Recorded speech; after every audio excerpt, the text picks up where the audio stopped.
monde et bienvenue à l'épisode numéro 2 de Coup Critique.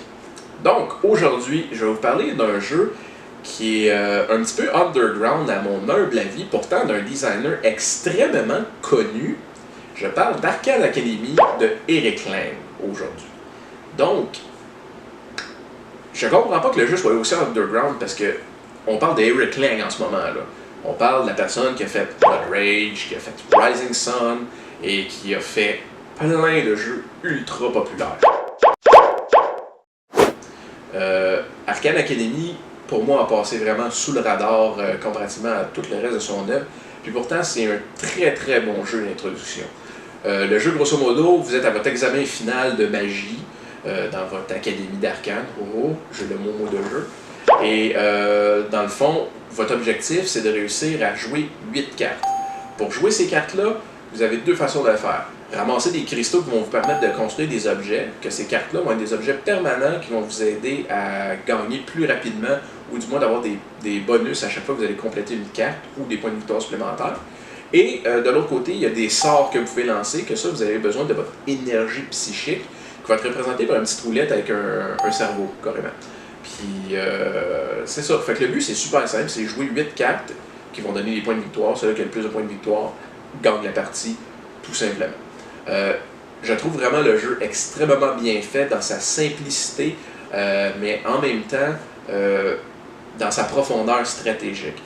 Parce que de la façon que vous allez jouer, dans le fond, c'est que vous avez un petit plateau qui représente un peu votre cahier d'examen, je dirais. Et dans chaque coin, il y a une action que vous pouvez faire. Ces actions-là vont être variables entre rajouter des tuiles sur votre page d'examen, piger des cartes, jouer des cartes, gagner des points psychiques ou ramasser des cristaux pour construire des objets. Mais au fur et à mesure que vous allez remplir ça, vous allez être capable de faire des combos. Il y a des petites flèches qui se pointent, puis si les flèches se pointent correctement, à chaque fois que vous allez jouer une tuile, toutes les tuiles autour vont s'activer aussi. Donc on peut faire une genre de réaction en chaîne qui va vous permettre de jouer jusqu'à 5 actions dans le même tour. Donc notre objectif, c'est de jouer le plus possible dans le moins de tours possible pour gagner le plus rapidement possible. C'est super simple à comprendre, mais en même temps, le niveau stratégique de comment on va construire notre tableau, il y a vraiment une belle profondeur là-dedans. Donc les gamers vont aimer ça pour pouvoir se casser la tête de faire la page d'examen la plus efficace possible. En même temps, si vous jouez de façon plus casual ou avec des plus jeunes qui vont moins comprendre ce concept-là, ça ne vous empêchera pas quand même d'avoir énormément de plaisir à jouer les cartes. Puis c'est quelque chose qui est très Harry Potter-esque, je dirais. C'est sûr, le look est très cartoon.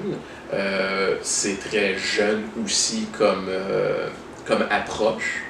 Donc, justement, les jeunes qui sont des fans d'Harry Potter et les moins jeunes, je sais que maintenant Harry Potter, ça fait quand même un petit bout que ça existe, va aller chercher vraiment un large auditoire. Encore une fois, le fait que c'est un jeu de Eric Lang et qu'on en parle si peu, c'est quelque chose que, honnêtement, j'ai de la misère à comprendre. Surtout après y avoir joué, parce que moi-même, je savais que le jeu existait, mais je savais aussi que c'était pas un très très gros jeu à la Eric Lang. Mais après y avoir joué, j'ai été agréablement surpris. Le jeu, pour moi, est très facilement un hit. Je le mettrais même très proche de mes crêtes.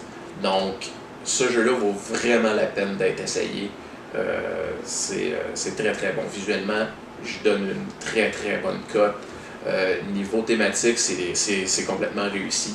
Le fait de tenter de remplir sa feuille d'examen qui nous aide à gagner la partie, aussi c'est très très bien. Puis les mécaniques, comme je le dis, aussi facilement chez les jeunes que chez les moins jeunes, ça va être saisissable. Puis il y a une belle profondeur vraiment pour les gamers. Donc, pour moi, Arcade Academy, c'est un très très bon hit.